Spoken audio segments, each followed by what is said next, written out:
ಶಿಕ್ಷಣ ಇಲಾಖೆಯಲ್ಲಿ ಏಕಾಏಕಿ ಹಿಂದಿ ಏನು ಅಂದ್ರೆ ಮೂರನೇ ಲ್ಯಾಂಗ್ವೇಜ್, ಥರ್ಡ್ ಲ್ಯಾಂಗ್ವೇಜ್ ಇತ್ತು. ನಾವು ಶಾಲೆಗೆ ಹೋಗೋ ಸಂದರ್ಭದಲ್ಲಿ, ಸರ್ಕಾರಿ ಶಾಲೆಗೆ ಹೋಗುವಂತ ಸಂದರ್ಭದಲ್ಲಿ ಹಿಂದಿ ಥರ್ಡ್ ಲ್ಯಾಂಗ್ವೇಜ್ ಇತ್ತು. ಈಗ ಮಕ್ಕಳೆಲ್ಲರೂ ಕೂಡ ಒಂದು ವರ್ಷ ಓದಿದ್ದಾರೆ, ತಯಾರಾಗಿದ್ದಾರೆ, ಎಕ್ಸಾಮ್ ಬರೆಯಕ್ಕೆ, ಎಕ್ಸಾಮ್ಗೆ ಹೋಗುವಂತ ಸನ್ನಿವೇಶ. ಇವ್ರಿಗೆ ಜ್ಞಾನ ಇದ್ದಿದ್ರೆ, ಇವ್ರಿಗೇನ ಸರ್ಕಾರಕ್ಕೆ ಕಾಮನ್ ಸೆನ್ಸ್ ಇದ್ದಿದ್ರೆ ಯೋಚನೆ ಮಾಡ್ಬೇಕಾದ್ರೆ ಪ್ರಾರಂಭದಲ್ಲೇ ಯೋಚನೆ ಮಾಡ್ಬೇಕಾಯ್ತು. ಶಾಲೆ ಶುರುವಾದ ತಕ್ಷಣನೇ ಈ ತರ ತೆಗೆದಾಕಿದ್ದೀರಿ ನಾವು ಅಂತ ಹೇಳಿದ್ರೆ ಇವತ್ತು ಲಕ್ಷಾಂತರ ಮಕ್ಕಳು ಹಗಲು ರಾತ್ರಿ ಕಷ್ಟ ಬಿದ್ದು ಓದಿದ್ದಾರೆ ಹಿಂದಿಯನ್ನ. ಅವ್ರಿಗೆ ಪರ್ಸೆಂಟೇಜ್ ಅಲ್ಲೂ ಆಡ್ ಆಗ್ತೈತಿ. ಹಿಂದಿ ಪರೀಕ್ಷೆ ಏನಿದೆ ಅವ್ರ ಪರ್ಸೆಂಟೇಜ್ ಅಲ್ಲಿ ಆಡ್ ಆಗ್ತೈತಿ. ಏಕಾಏಕಿ ಒಂಥರ ತೊಗಲಕ್ ದರ್ಬಾತ ಈಗ ಈ ಸರ್ಕಾರ ಮಾಡಿದೆ, ಮುಂದೆ ಬರೋ ಸರ್ಕಾರ ಇದನ್ನ ತೆಗೆದಾಕಿದ್ರೆ ಏನು ಹುಡುಗಾಟ ಆಡ್ತಾ ಇದಾರೆ? ಇದು ನಾನು ಕಾಂಗ್ರೆಸ್ ಅವ್ರಿಗೆ ನಿಮ್ ಗೌರವ ಇದ್ರೆ, ಮಾನ ಮರ್ಯಾದೆ ಇದ್ರೆ ನೀವು ಇದನ್ನ ಪ್ರಾರಂಭ ಮಾಡಿದವರು ಯಾರು? ಮಹಾತ್ಮ ಗಾಂಧೀಜಿ 1918 ಹಿಂದಿ ಪ್ರಚಾರ ಸಮಿತಿ 30 ವರ್ಷ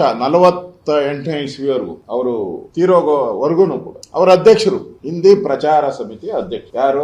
ನಮ್ಮ ದೇಶಕ್ಕೆ ಸ್ವಾತಂತ್ರ್ಯ ತಂದುಕೊಟ್ಟಂತ ರಾಷ್ಟ್ರಪಿತ ಮಹಾತ್ಮ ಗಾಂಧೀಜಿಯವರು ಹಿಂದಿ ಪ್ರಚಾರ ಸಮಿತಿಯನ್ನ ಪ್ರಾರಂಭ ಮಾಡಿದ್ರು. ಸೌತ್ ಇಂಡಿಯಾದಲ್ಲಿ ಕೂಡ ಅವರೇ ಪ್ರಾರಂಭ ಮಾಡಿದ್ದು. ಕನ್ನಡ, ತಮಿಳು, ಮಲಯಾಳಿ ಇವೆಲ್ಲ ಇತ್ತಲ್ಲ, ಅಲ್ಲಿನೂ ಕೂಡ ಸದರನ್ ಸ್ಟೇಟ್ ಅಲ್ಲೂ ಕೂಡ ಮಹಾತ್ಮ ಗಾಂಧಿಯವರು ಹಿಂದಿ ಪ್ರಚಾರ ಸಮಿತಿಯ ಅಧ್ಯಕ್ಷರಾಗಿ ಇಲ್ಲೂ ಕೂಡ ಹಿಂದಿ ಇರಬೇಕು ಅಂತೇಳಿ ಪ್ರಚಾರ ಮಾಡಿ ಅದನ್ನ ಸ್ಥಾಪನೆಯನ್ನ ಮಾಡಿದ್ರು ಅವರು.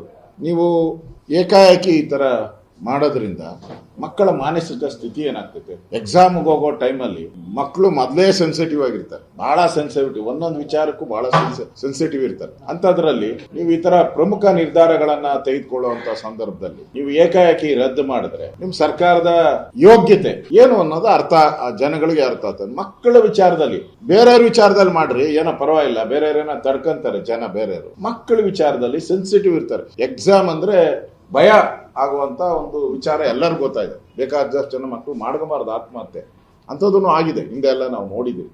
ಫೇಲ್ ಆದ್ರೆ, ಮಾರ್ಕ್ಸ್ ಕಡಿಮೆ ಬಂದ್ರೆ ಹಿಂದೆ ಎಲ್ಲ ಬಹಳ ಆತ್ಮಹತ್ಯೆಗಳಾಗಿರೋ ಘಟನೆನೂ ನೋಡಿದ್ದೆ. ಆಗ್ಬಾರ್ದು, ಅದು ಒಳ್ಳೇದಲ್ಲ. ಇವ್ರಿಗೆ ಇಂಗ್ಲಿಷ್ ಇರಲಿ, ಯಾಕೆಂದ್ರೆ ಅದು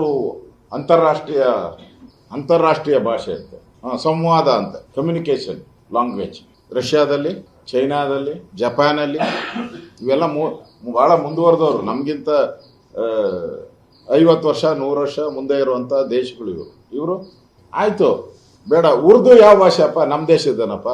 ಇರಾನು, ಇರಾಕು, ಪರಾಕು, ಕರಾಕು ಈ ದೇಶದದು, ನಮ್ಮ ದೇಶದ್ದೇ ಅಲ್ಲ. ಅದಕ್ಕೆ ಇರ್ಬೋದು, ಅದನ್ನ ಕಲಿಬೇಕಂತೆ. ಅಲ್ಲಿ ನಿಮ್ಗೆ ಉರ್ದು ಶಾಲೆಗಳಲ್ಲಿ ಕನ್ನಡನ ಮೊದಲನೇ ಭಾಷೆ ಮಾಡಿದ್ದೀರಾ ನಿಮ್ಮ ಯೋಗ್ಯತೆಗೆ?